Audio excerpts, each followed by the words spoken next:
Hello, we're going to read the story of The Curious Garden by Peter Brown.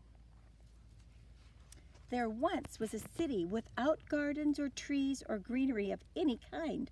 Most people spent their time indoors. As you can imagine, it was a very dreary place. However, there once was a boy who loved being outside.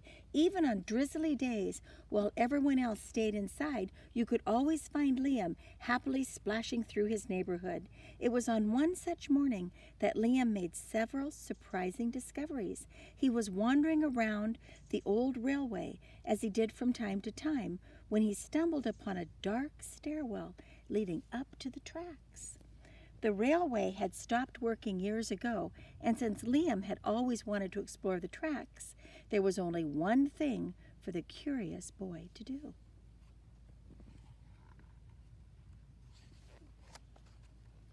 Liam ran up the stairs, pushed open the door, and stepped out onto the railway. The first thing he saw was a lonely patch of color, wildflowers, and plants that were the last things he had expected to find up there. But when he took a closer look, it became clear that the plants were dying. They needed a gardener. Liam may not have been a gardener, but he knew that he could help. So he returned to the railway the very next day and got to work.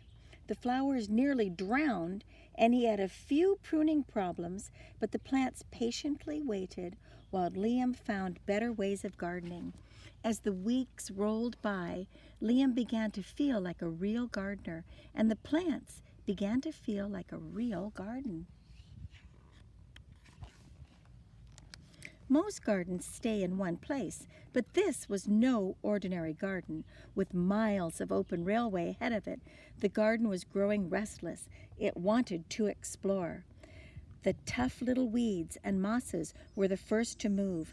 They popped up further and further down the tracks and were closely followed by the more delicate plants. Over the next few months, Liam and the Curious Garden explored every corner of the railway.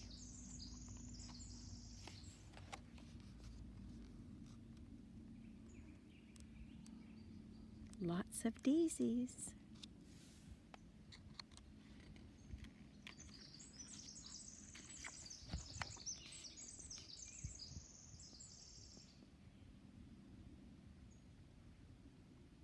Things are definitely changing. After spending his spring and summer and autumn with the garden, Liam's time on the railway was finally interrupted by winter. Heavy blankets of snow fell on the city that season, and for the first time since he'd become a gardener, Liam could not visit the plants.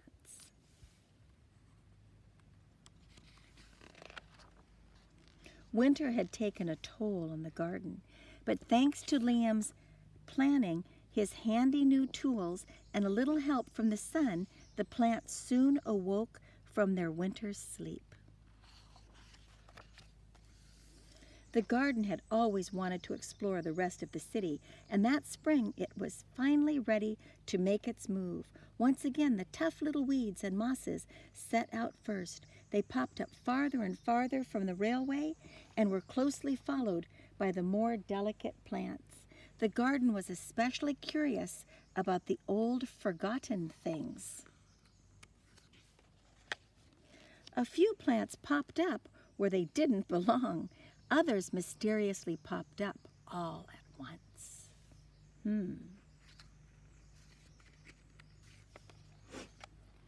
But the most surprising thing that popped up were the new gardeners.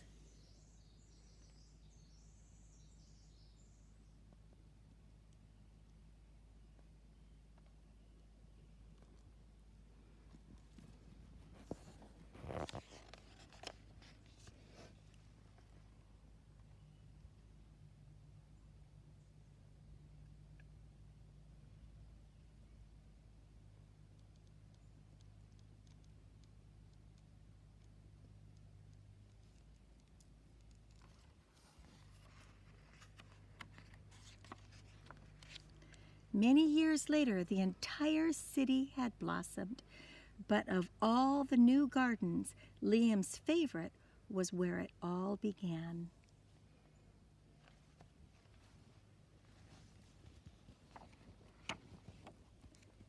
And that is the story of the Curious Garden. See what you can find out there.